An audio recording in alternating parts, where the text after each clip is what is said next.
इस फिल्म की कहानी एक ऐसी माँ की है जो अपनी 11 साल की बेटी से गलत काम करवाकर अपना घर चलाती थी। पर इस गलत काम की वजह से उस बच्ची पर क्या गुजरा होगा, आइए जानते हैं। इस फिल्म का नाम है तहान।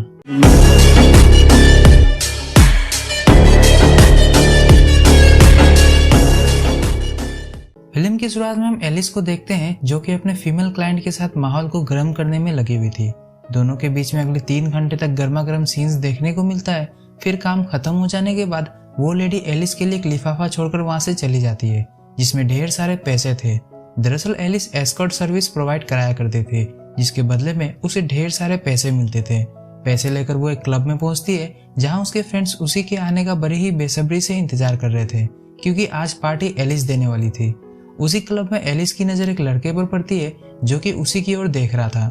एलिस के फ्रेंड्स उसे उस लड़के से जाकर मिलने के लिए फोर्स करने लगते हैं। अब ना चाहते हुए भी एलिस उस लड़के से मिलने उसके पास जाती है और अगले ही सीन में हम दोनों को पलंग तोड़ कबड्डी खेलते हुए देखते हैं। इस दौरान एलिस को अपना बचपन याद आने लगता है जब उसकी माँ ने उसे महज 10 रुपए में एक बुढ़े के पास भेज दिया था। एलिस उस वक्त सिर्फ 11 साल की थी।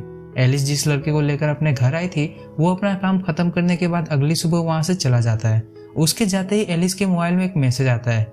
यह मैसेज क्रिश्चियन ने भेजा था जो कि उसका एक बहुत अच्छा दोस्त है। एलिस को जब पता चलता है कि शाम को क्रिश्चियन उससे मिलने उसके घर पर आने वाला है तो वो बहुत ज्यादा एक्साइटेड हो जाती है क्योंकि क्रिश्चियन से मिले उसे काफी वक्त हो गया था। वो ये बात जाकर अपनी माँ को बताती है पर उसकी माँ को इन सब बातों से कोई लेना देना नहीं था। वो एलिस से कहती है कि तुम हर रोज अलग अलग लड़के को लेकर यहाँ आती हो और रात भर शोर मचाती रहती हो।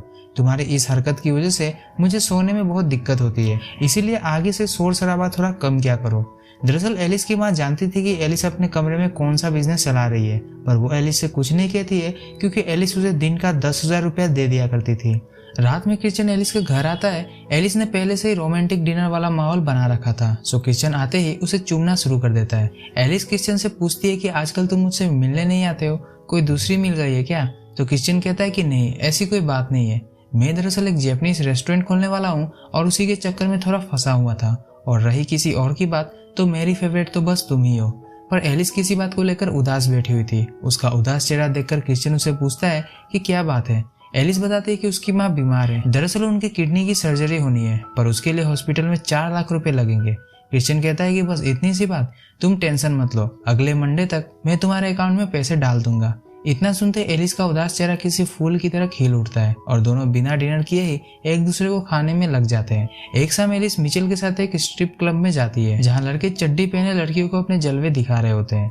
वहां एलिस की मुलाकात नील से होती है। नील एलिस से पूछता है कि तुम करते क्या हो, तो इसके जवाब में एलिस कहती है कि वही जो तुम करते हो पर मेरी प्राइस थोड़ी हाई है। यह सुनते नील अपने छोटे चेतन की लंबाई एलिस को अपने हाथों से नाप कर दिखाने लगता है। एलिस ने अपनी लाइफ में इतना बड़ा छोटा चेतन नहीं देखा था सो वो काफी ज्यादा एक्साइटेड हो जाती है और अगले ही पल हम बाथरूम में दोनों को खड़े खड़े घबाघब करते हुए देखते हैं। बाहर डीजे में गाना बज रहा होता है और इधर बाथरूम में नील एलिस की बजा रहा होता है। रात भर टपाटप करने के बाद एलिस सीधे अगली सुबह अपने घर लौटती है। उसके आते ही उसकी माँ उससे 50,000 रुपये मांगने लगती है जैसे कि पैसे पैर पर उग रहे हो। एलिस कहती है कि मैंने कल ही तो आपको 10,000 दिए थे। तो उसकी माँ कहती है कि वो तो मैं जुए में हार गई, मुझे और पैसे चाहिए। दरअसल एलिस की माँ को गैम्बलिंग की लत लग चुकी थी और एलिस ने जो क्रिश्चियन से सर्जरी के लिए 4 लाख रुपए मांगे थे वो भी सिर्फ एक बहाना था ताकि एलिस अपनी माँ को पैसे दे सके ताकि उसकी माँ ने जिन लोगों से पैसे उधार लिए थे उन्हें वो पैसे वापस चुका सके। एलिस जब पैसे देने से मना कर देती है तो उसकी माँ उसे एक चाटा लगाते हुए कहती है कि तुम्हारी हिम्मत कैसे हुई मुझे मना करने की, ये मत भूलो कि मैंने ही तुम्हें जन्म दिया है। ये सुनकर एलिस कहती है कि हाँ मुझे पता है कि आपने ही मुझे जन्म दिया है पर कौन सी माँ अपनी बेटी को महज 11 साल की उम्र में कुछ पैसों के लिए एक बुढ़े के पास भेज आती है? कौन सी माँ अपनी बेटी से घर चलाने के लिए उससे देह व्यापार करवाती है? और इतना कहते हुए एलिस की आंखों से आंसू ऑटोमेटिकली बहने लग जाते हैं। एलिस अब अपनी माँ की हरकतों की वजह से काफी ज्यादा परेशान हो चुकी थी क्योंकि उसे अकेले ही सारे घर का खर्चा उठाना पड़ता है और अपनी माँ को भी अलग से पैसे देने पड़ते थे और उसकी माँ उन पैसों को कैसीनो में जाकर खुले हाथों से उड़ा दिया करती थी। एलिस के मुंह से करारे जवाब सुनने के बाद उसकी माँ घर छोड़कर वहां से चली जाती है। वो ये बात अपने दोस्तों को बताती है। उसके दोस्त कहते हैं कि चलो अब फाइनली तुम्हें सांस लेने का मौका मिलेगा। एक दिन जिम में एलिस की मुलाकात उसके हाई स्कूल क्लासमेट मार्कस से होती है। दोनों एक दूसरे से काफी सालों बाद मिल रहे थे। एलिस मार्कस की मुलाकात अपनी फ्रेंड मिचेल से करवाती है और उसका हाल चाल पूछती है। मार्कस कहता है कि मेरा तो सब ठीक है पर तुम अपना बताओ, तुम क्या कर रही हो आजकल। अब इससे पहले कि एलिस मार्कस को अपने नाइट जॉब के बारे में बता पाती, मिचेल बीच में कूद पड़ती है और मार्कस से कहती है कि एलिस और मैं डिजिटल मार्केटिंग करते हैं। मार्कस कहता है कि वाह, ये तो अच्छी बात है। जाते जाते वो एलिस से उसका व्हाट्सएप नंबर मांगता है ताकि सुबह सुबह वो उसे गुड मॉर्निंग वाले मैसेजेस फॉरवर्ड कर सके। पर एलिस किसी दूसरी दुनिया में ख्याली पुलाव पकाने में लगी हुई थी। यह देखते हुए मिचेल खुद ही मार्कस के फोन में एलिस का नंबर सेव कर देती है, जिसके बाद मार्कस उसे सी यू सून बोलकर वहां से चला जाता है। रात में मिचेल एलिस से फोन पर पूछती है कि मार्कस ने कॉल किया या नहीं। एलिस उसे बताती है कि मार्कस तो उसे बैक टू बैक कॉल किए जा रहा है, पर वही उसे इग्नोर कर रही है। मिचेल एलिस से कहती है कि तू उसे एक बार चांस देकर तो देख, मुझे लगता है कि वो तुझसे ट्रू लव करता है। एलिस कहती है कि वो सब तो ठीक है, पर जब उसे मेरे बारे में पता चलेगा तब। इतना कहकर एलिस फोन काट देती है। तभी क्रिश्चियन वहां आ जाता है। उसे वहां देखकर एलिस को काफी ताज्जुब होता है, क्योंकि क्रिश्चियन तो अगले हफ्ते आने वाला था। क्रिश्चियन का मूड भी खराब था। एलिस के पूछने पर वो एक जोरदार तमाचा एलिस के गालों पर धर देता है और कहता है कि तुम इस घर में रोज रोज नए लड़कों के साथ गुलछर्रे उड़ाती हो और जब पैसे मांगने की बारी आती है तो मेरे पास चले आती हो। दरअसल क्रिश्चियन को पता नहीं था कि एलिस एस्कॉर्ट जॉब भी करती है। क्रिश्चियन उसके सारे खर्चे इसलिए उठाता था क्योंकि उसे लगता था कि एलिस उसे प्यार करती है और आगे जाकर वो दोनों शादी कर लेंगे। इसी बात से नाराज होकर क्रिश्चियन एलिस को मारते हुए उसके साथ जबरदस्ती करने लगता है। तभी एलिस की माँ पीछे से आकर क्रिश्चियन की पीठ में चाकू घोंपकर उसे मार डालती है। एलिस इस कांड की वजह से काफी ज्यादा डर गई थी। उसकी माँ उसे गले लगाते हुए कहती है कि अब तुम टेंशन मत लो, अब कोई तुम्हें तंग नहीं करेगा। फिर दोनों फर्श पर लगे खून के धब्बे को साफ करने में लग जाते हैं। अगले दिन दोनों माँ बेटी मिलकर क्रिश्चियन की गाड़ी को एक गैराज में ले जाते हैं और वहाँ के मैकेनिक को ढेर सारे पैसे देते हुए उस गाड़ी को डिसमेंटल कर देने के लिए कहते हैं। पर जल्दबाजी में एलिस का पर्स उसी गाड़ी में रह गया था, जो कि बाद में उस मैकेनिक के हाथ लग चुका था। एक दिन वही गैराज वाला मैकेनिक एलिस के घर आता है। वो एलिस की माँ को बताता है कि पुलिस उसके गैराज पर पूछताछ करने आई थी। एलिस की माँ पूछती है कि आखिरकार पुलिस को कैसे पता चल गया।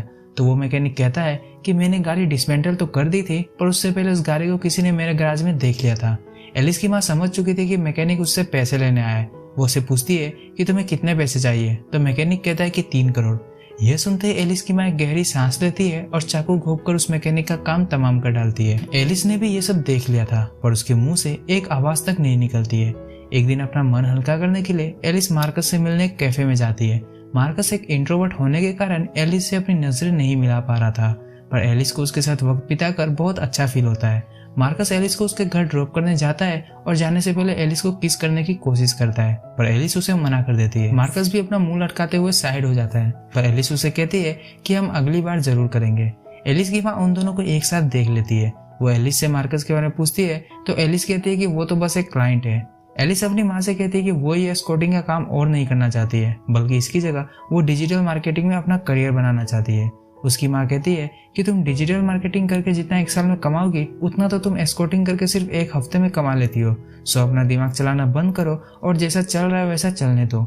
इसके बाद वो एलिस को तैयार करके एक बुढ़े के पास भेज देती है। बुढ़े की हवस को मिटाने के बाद एलिस उसी स्ट्रिप क्लब में जाती है जहाँ नील काम करता था।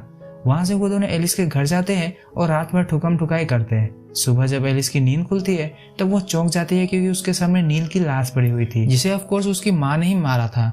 दरअसल एलिस की माँ नहीं चाहती थी कि एलिस एस्कॉर्टिंग छोड़कर अपना दिमाग कहीं और लगाए, इसलिए उसने ऐसा किया। दोनों फिर मिलकर उस लाश को गार्डन के किसी कोने में दफना देते हैं। इसके बाद एलिस मार्कस को फोन करती है, पर उसे ठीक से कुछ बता नहीं पाती। मार्कस मिचेल को फोन करके एलिस के बारे में पूछता है, पर मिचेल को भी कोई आइडिया नहीं था कि एलिस के साथ इन दिनों क्या हो रहा है। दोनों एलिस के घर पर मिलने का फैसला करते हैं। इधर एलिस घर से निकलने की तैयारी में थी, पर तभी उसकी माँ उसे रोकते हुए पूछती है कि कहाँ जा रही हो। एलिस कहती है कि मैं अपने क्लाइंट मार्कस के पास जा रही हूँ। यह सुनते एलिस की माँ एलिस से पैसे मांगने लगती है, तो एलिस कहती है कि मार्कस एक साथ मुझे फाइनल पेमेंट करने वाला है। इतना सुनते एलिस की माँ को पता चल जाता है कि एलिस झूठ बोल रही है और वो एलिस के सर को दीवार से भिरा कर उसका सर फोड़ देती है। तभी मार्कस भी एलिस के घर पहुंच जाता है, पर इससे पहले कि वो एलिस से मिल पाता, एलिस की माँ उसके सर पर किसी भारी चीज से वार करके उसे बेहोश कर डालती है। मार्कस को जब होश आता है तब उसके हाथ पांव बंधे हुए थे और एलिस अपने हाथों में चाकू लिए मार्कस के कान में एक होल बनाने में लगी हुई थी। दरअसल इस फिल्म में एलिस की माँ ने वो सारे मर्डर नहीं किए थे, बल्कि उन सभी मर्डर्स के पीछे एलिस का हाथ था। वो तो बस ये इमेजिन करती थी कि मर्डर उसकी माँ ने किया है। अब एलिस ने मार्कस को बहुत बुरी तरह से जख्मी कर दिया था, पर इससे पहले कि वो मार्कस को भी ऊपर पहुंचा पाती, मिचेल वहां आ जाती है और किसी तरह दोनों मिलकर एलिस को रोकने में कामयाब हो ही जाते हैं। पर इन सब चक्कर में मार्कस ने अपनी एक आंख गंवा दी थी। डॉक्टर मार्कस और मिचेल को बताते हैं कि एलिस को बहुत कम उम्र में ही उसकी माँ ने एक्सप्लॉइट करना शुरू कर दिया था, जिस वजह से उसके दिमाग पर बहुत गहरा असर पड़ा है। अपने बचपन में ही एलिस ने अपनी माँ को मार डाला था। एलिस की दिमागी हालत कुछ ठीक नहीं थी, इसलिए उसे पागल खाने में एडमिट करा दिया जाता है और यह फिल्म यहीं पर समाप्त हो जाती है।